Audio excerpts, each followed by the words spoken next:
Moi, tu peux le garder.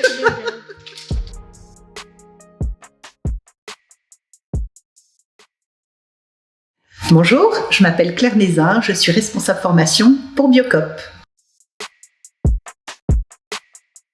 Donc, le CPF, c'est un droit à la formation. Il s'adresse à toute personne active, donc tu peux en bénéficier dès ton apprentissage jusqu'à la retraite. Tu as un compte qui est alimenté tous les ans en fonction de ta situation professionnelle. Par exemple, si tu es salarié en temps plein, ton compte est alimenté à hauteur de 500 € avec un plafond, bien sûr, de 5 000 €. Donc, c'est plutôt pas mal, non ? Tu as d'un côté les formations certifiantes et de l'autre des accompagnements qui ne rentrent pas dans le cadre de la certification.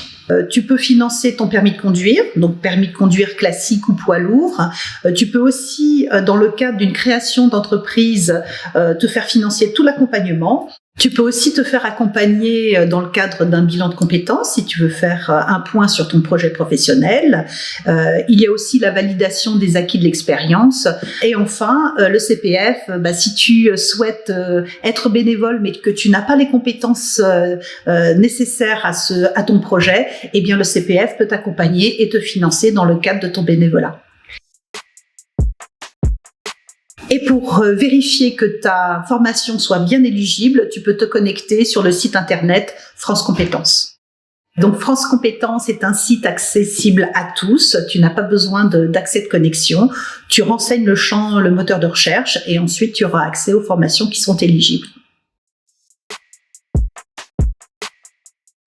Alors, pour créer ton compte formation, il suffit de te connecter sur le site internet moncompteformation.gouv.fr, mais tu peux aussi télécharger l'application sur ton téléphone mobile. C'est hyper simple d'utilisation.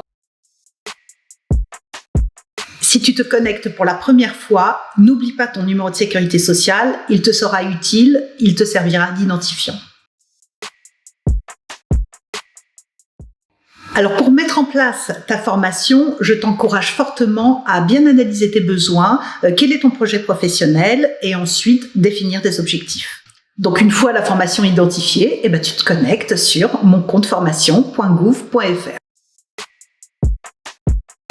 Tu vas ensuite renseigner le nom de ta formation dans le moteur de recherche et sélectionner si tu souhaites la suivre en distanciel ou en présentiel. Ça, c'est en fonction de tes contraintes.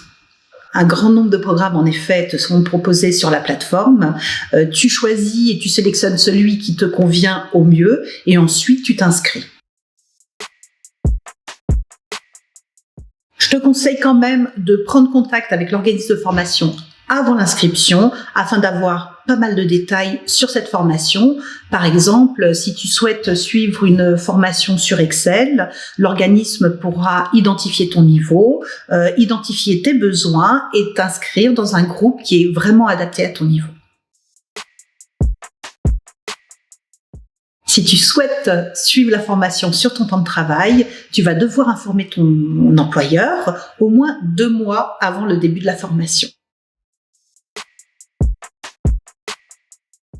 Absolument. Donc, si tu souhaites suivre ta formation, si tu as l'autorisation de suivre ta formation sur temps de travail, tu seras rémunéré.